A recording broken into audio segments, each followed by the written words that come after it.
Dumb Jake Digivolve to Metal Dumb Jake. New Metal Dumb Jake shirt, only available until May 15th. Link in the description. Here's something interesting that you might not have considered. Disney's Cars franchise was not only super popular culturally, I mean everyone knows Lightning McQueen and Mater, but it spawned a toy line that has been running for over 20 years. Produced by Mattel, the Cars toy line has been going on for so long. So long in fact that I remember seeing these toys on the shelf when I was a kid, and I'm turning 30 this year. This is even more surprising when you consider that the last Cars movie was released in 2017, and yet the toy line persists, continually putting out new and old characters. Originally, I was going to make a video covering this subject, but I don't really have a big passion for Cars as a franchise, so I moved on to other projects. But I was reminded of Cars again when I accidentally discovered a weird old toy series called the Chevron Cars. What's good, internet? Jake here, dumb as ever, and what you know about toy cars created to advertise a gas station brand. If you're like me, you probably don't know much, but these Chevron Cars toys make me feel like I'm looking at a Funhouse mirror version of Disney's Cars. So in today's video, we're going to go over the history of these bizarre artifacts. If you like videos about weird-ass toys, you found the right channel. Please consider liking and subscribing. It ain't extra. So to be honest, I didn't even know what Chevron was, but apparently it's an oil company and gas station chain. I guess I've never lived in an area with one before. In 1995, Chevron introduced a fuel additive called Techron, which apparently dissolves buildup in engines, or something like that. I'm not a car guy. But Techron launched with an advertising campaign featuring claymation talking cars. And as you might have guessed based on the art style, these commercials were made by Aardman Animations, the creators of Wallace and Gromit and Chicken Run. Each commercial features a car giving a casual interview. The voice acting is done very naturally, similar to the conversational style of like Bob's Burgers. I don't know what the story is. The garage is made for the car. Why do dogs and all the junk from the house live in the garage? Why is that? Everybody on the whole street's like that. There's nothing in there that anybody's used in at least 5 years.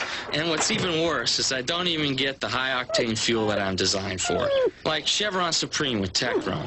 You're just like, you're nothing. The featured car or cars will start off talking about something random, before they segue into talking about how much they love Chevron's Techron fuel. These commercials are very similar to Creature Comforts, another Aardman Animations project that was very successful. Creature Comforts had the same casual interview style as these gas station commercials. In this world, the Chevron cars are owned objects. We can see them talk in the commercials, though it's implied that the humans can't actually hear them. Silly. My car doesn't have a name. Of course not. Yeah, I didn't name it Bob or Edna or the Green Machine. Oh, I'm Metallic Sea Mist, actually. But it doesn't mean I don't appreciate all she does. What? She?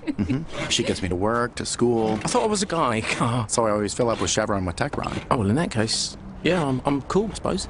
There are also frequently silly animal shenanigans, like these raccoons stealing a bunch of pizzas. The TV commercial campaign started in 1995 with a teaser, featuring the character Patty Patrol, and it teases that Techron is coming like it's an MCU movie. The first proper Chevron Cars commercial is curious. It shows several cars being carried by a truck come to life when they learn about Chevron's Techron fuel. Or at least that's how I interpret it. You could say that the cars were just sleeping, but even the car carrier doesn't have a face in the commercial, so I choose to believe that Techron is what brings these cars to life. After this commercial, the usual style was established with another commercial featuring Tony Turbo, a red sports car. This is a car that in my mind is the Chevron Cars equivalent to Lightning McQueen. Also, I should say, while I'm being tongue-in-cheek here, I don't really think that Chevron Cars led to the Disney Cars movie, though curiously in the year 2000, Chevron did partner with Disney, sponsoring the Disneyland Autopia ride, which is a ride that's been around since 1955. This ride is based on cars driving in multi-lane highways, and it was created before that was actually legal. It has been sponsored by many oil companies over the years, and in 2000 Chevron was its sponsor. Disneyland even sold special edition Chevron Cars toys. There isn't any Chevron Cars branding on the toys, instead being replaced by the Autopia logo, and the toys toys themselves were based on the Autopia bumper cars, but the packaging is nearly identical to the Chevron Cars packaging, so some collectors consider them to be part of the collection. But personally, I wouldn't go for these if I was collecting the Chevron Cars. Maybe if they had faces, but they don't even have faces. Again, I'm not saying Disney stole the idea of talking cars. That idea was around way longer than Chevron Cars. I'm mostly making a comparison between the two because of their respective toy lines.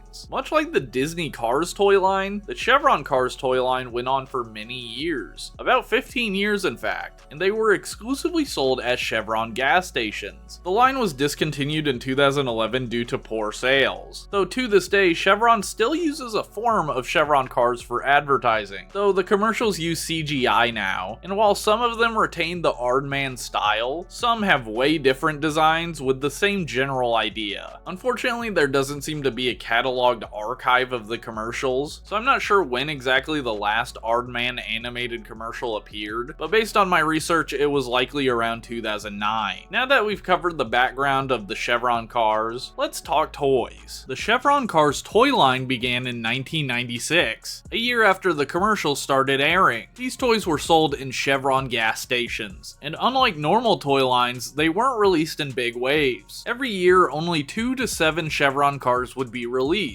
being dropped sporadically throughout the months. I somehow lucked out and ended up with the first 5 Chevron Cars released, through a combination of eBay, and I also randomly discovered a few at a local toy show. In 1996, the first 4 cars would be released, starting with Sam Sedan, a white sedan with a clean red interior. Each Chevron car is surprisingly big. I don't know the exact scale, but it's much bigger than a Hot Wheels. They come in 2 types of packaging. One is the much more common clamshell packaging, which shows off the Chevron car and also has very nice art on the front and back, with every feature of the toy being listed. The other style of packaging is an enclosed box. I think this might have been the original packaging for the line, and they switched to the clamshell later, but that's just me guessing. The cars feel solidly made, which is nice. Just the design of the characters makes these things so funny. Anyone without any knowledge of the toy line will just be flashbanged by the goofy face. Sam Sedan has 2 features. His doors open, and when you roll his front wheels, both eyes will move in a circular pattern. Sam, and every other Chevron car release, is actually from a commercial. In Sam's case, his commercial features him trying to avoid birds on the power line pooping on him. This is even represented on the box art, which is so cool. I don't know why, but I just assumed that a lot of these toys would be made up characters, but I really think almost every single one is based on a character from the commercials, and many of them have extra accessories or features that reference their commercial appearance. Wendy Wagon is a green station wagon. She has the same gimmicks as Sam, but you can also lift her hood up, though not very much. Tony Turbo was the 3rd Chevron car released. He is like the quintessential Chevron car to me, so if you ever get one, I recommend my guy Tony. Sadly, my Tony and Wendy's eyes are broken and don't move. My personal favorite car that I own is Freddy 4-wheeler. Being an SUV, he's much taller than the others, and he even comes with 2 extra mountain bikes, which can be stored or removed from his bike rack. He has a ton of sculpted mud detail, which looks excellent, and in general, he feels lovely to hold. Patty Patrol was the first Chevron car released in 1997, and like I said earlier, she's technically the first Chevron car ever shown on screen. She's an old-style police car, having just that single rounded siren on her roof. She also has a loudspeaker on her right side, and there's even details on the dashboard showing a little radio. Those are the main Chevron cars I actually own. There is one more, but we'll get to it later. We will go over the rest of the line, albeit with less detail for each car, but I will try and point out any unique features I know of. Tyler Taxi is a yellow cab from New York, Pete Pickup is a nice blue pickup truck, and he has removable boxes. They also released Horace N Trailer, which is a non-sentient trailer that comes with Horace the horse. The trailer is supposed to be paired with Pete Pickup, since it's a reference to his commercial, but you could hook it up to Freddy 4-wheeler or any other Chevron car that has a trailer hitch. Holly Hatchback is an orange compact car. She comes with a dog in a shopping cart, which is a reference to her commercial. Her trunk actually opens up, revealing some groceries as sculpted detail. 1998 started with Davy Driver, which was a limited limited edition green student driver car. Davy came with a stop sign and traffic cones. Leslie LX is a yellow sedan that has a sunroof. Danny Driver is a pink repaint of Davy Driver and comes with the same accessories. I'm not sure why Davy was limited edition, but Danny wasn't. Tina Turbo is a yellow sports car that appeared in Tony Turbo's Short. Basically, the Sally to his Lightning. Kelly Compact is a little green car and companion to Leslie LX. Carrie Carrier is a large truck and car carrier. This was the first large-scale Chevron car and he looks so awesome. Definitely a character I would like to add to my collection. The 1999 Chevron Cars lineup started with Rudy Ragtop, a red convertible, followed by Woody Wagon, a classically colored station wagon featuring the wooden sides. CC Boat and Trailer was also released, which is supposed to go with Woody Wagon. As far as I can tell, the boat doesn't appear to be alive. The trailer can be pulled by Woody or any car with a hitch. Casey Coupe is from my favorite Chevron Cars commercial, which features Casey talking about how she doesn't mind being in traffic. And she comes with the turtles from that same commercial. The first 2-pack of the line was released, featuring Bailey Bouncer and Brandon Bumper. These are 2 of the young cars from the car carrier commercial. I don't know what makes them young besides being really small. Maybe that's something we could look into in the lore. Are the Chevron Cars born or created? Skylar Scamper and Zachary Zoomer were also released. Zachary Zoomer's name is just so funny. How did they know Gen Z would be called Zoomers? How did they know? Possibly my favorite car of the line is Nando, a red station wagon that lives in Mexico. He is owned by a mariachi band, and the toy even comes with a guitar case. His story is a sad one though, because he wants to sing with the band, but he can't. Probably because they have a prejudice against cars. The toy is so funny because it's sculpted as if he's singing a high note, but it just looks like he's doing a Pog Soy Jack face to me. A box called the Family Fun Kit was released, which was basically a box of stuff to distract your kid on a long drive, and it contained the Icon car, a toy that is based on the design of the car in the Chevron Cars logo. I honestly thought it was Tony Turbo in the logo, but if you look closely, it's not. As I mentioned earlier, the Disneyland Autopia cars were released in 2000, and only 2 mainline Chevron cars were released that year as a result, the first being Frankie Four-Wheeler, Freddy's buddy from his original commercial, and Leo Lemo was also released. He was the 25th Chevron car released, and his box even points that out. 2001 started with Hank Hot Rod, a purple convertible with a flaming paint job. He is one of the coolest Chevron cars paint-wise. Della Deluxe is a retro-looking blue car. Sally School Bus was the next large-scale Chevron Cars toy, featuring a removable roof so you can play inside, as well as an opening door and working stop sign. Taylor Taxi was a limited edition golden taxi. He came with some birds as a reference to his commercial. 2001 was the first year that Chevron released a breast cancer awareness car, which were yearly cars released for breast cancer awareness. Awesome script I wrote here. And all of the proceeds made by sales would be donated to the relevant charities. Hope 2001 is a metallic pink car. Okay, popping in here because I got some splaining to do. So in my mind this whole time, Tony Turbo has been the Lightning McQueen equivalent. And I was thinking, I really need a tow mater to go with my Lightning, you know, in this alternate weird Chevron Cars universe. Well, I discovered Trevor Tow Truck on eBay, and I'm gonna show a picture of what he's meant to look like on screen. He's got these nice bright blues and yellows. He looks really great. And I bought my Trevor Tow Truck not knowing what he looked like. So I bought one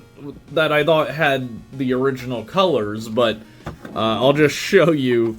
Mine, in fact, does not have the original colors. In fact, I accidentally bought one much closer to the, actual tow mater from Cars than I really meant to. I didn't really look super closely at the listing, obviously, and, yeah, this thing is old, janky, dirty, yellowed to hell and back. Look at the windows. You can't even see through the windows, man. His eye moving gimmick absolutely does not work. He does have the tow truck hitch thing, which is cool. Put your car on the back here and yeah, I don't know. Yeah, that's the idea of Tony Tow Truck, or Trevor Tow Truck. You can open his doors and look at the horrors within. Jesus. Yep, that is an old yellowed car. It's like it spent most of its time in a room that had someone smoking in it or something. It is kind of crazy though, because I prefer to have this disgusting one because it looks closer to like the Lightning McQueen and Tow Mater sort of dynamic here. Like you see what I'm saying, right? Like, this actually works way better for me, even though this thing is a disgusting, terrible version of the toy I thought I was buying. His hood also opens and you can see the engine. Surprisingly clean engine. But yeah, I just want to pop in here and explain that because I just thought it was really funny. It was probably mostly funny to me and me alone, but yeah, I don't know. I ended up buying Tow Mater for real. And even in the movies, like Tow Mater, his original color is like baby blue, and that's sort of what this color is meant to be. So it's almost like it rusted for real. It's really funny. But yeah, that's Trevor Tow Truck. Pax Power has one of the most interesting features. He's a purple car that comes with a can of gasoline. You can use the gas can to press a button on his rear, which will cause his engine to spring out. The funny thing is that the engine also has a face on it. I don't know the lore implications of this, but it does seem fun. From 2002 onwards, the Chevron Cars line slowed down greatly, with only 2 releases in the year, one of which being Hope 2002, the breast cancer awareness car of that year, and the other release was another 2-pack of the Young Cars, this time featuring Charlie Chaser and Dylan Dasher. Dylan's face is absolutely hilarious, no thoughts whatsoever in his head. 2003 started with Chandler Chip, an old-timey ice cream truck with mint green highlights. A unique feature he has is that music will play when you roll him. Summer Scoop was released right after him, and she has the same features, just a different paint job. Hope 2003 would come out next. She's a metallic pink car with a silver stripe. Riley Roadster is a red sports car. He kind of reminds me of a Dodge Viper. Maddie Mudster was the first Chevron car of 2004. She has a muddy paint job and comes with a muddy little pig. Faith was the 2004 breast cancer awareness car. She was the first car of that set not to be named Hope. 2005 started with Peyton Pizza, a pizza truck that can open up, revealing a bunch of pizza boxes. Cherish was the 2005 breast cancer awareness car. Travis Tanker was the final release of 2005. This Chevron tanker truck has a decal of several other Chevron cars on his side. 2006 started with the Maria minivan, a blue minivan that has luggage that can be stored on the roof. Released alongside her was Happy Camper, a camper that could hitch onto Maria, and you could open it to look inside. Promise was the 2006 breast cancer awareness car. Brent Blizzard is a red 4-wheeler that reminds me a lot of Freddy 4-wheeler, just with snow instead of mud. 2007 was the introduction of Victor E van, a minivan that was released 20 different times over 2 years, being repainted into different colors to match several sports teams. I'm not going to go over every edition, but if you're into sports, just look up Victor E van and a sports team name. The only non-Victory van release was Courage, the 2007 breast cancer awareness car. In 2008, the rest of the Victory vans were released, as well as Spirit, the 2008 breast cancer awareness car. Though we also got Fuller Fire Truck, which was another large-size vehicle with a working ladder. 2009 only had 2 cars. Devotion was the 2009 breast cancer awareness car, and the other release was Mo Muscle, who looks like a blue Ford Mustang. He would be the last of the numbered Chevron cars released, the line effectively being cancelled, though one more breast cancer awareness car, Harmony, came out in 2010 and was officially the last Chevron car ever released. Until 2020, when Chevron released Trent Techron, a brand new Chevron car celebrating the 25th anniversary of Techron fuel. Seeing the Chevron car style applied to such a modern looking car is so cool. I like that they somewhat replicated the old school packaging, and I love the gull wing doors on the car. That is so freaking sick. Overall, this was a line that probably went on longer than anyone expected it to, but I really ended up falling in love with this line. I mean, as much as you can love toys designed to advertise gasoline, but the character designs are just so devastatingly charming. Thanks for watching. If you enjoyed the video, please consider liking and subscribing. And if you'd like to support me further, I have a YouTube membership and Patreon. For $1 a month, both give you the same thing: an invite to my super chill Discord server, where we talk about toys daily, and have weekly tokusatsu and Transformers watch parties. You also get access to my infrequent members exclusive podcast, where I sit down with other content creators to talk toys. Alright, I'll see y'all in the next one. Ciao.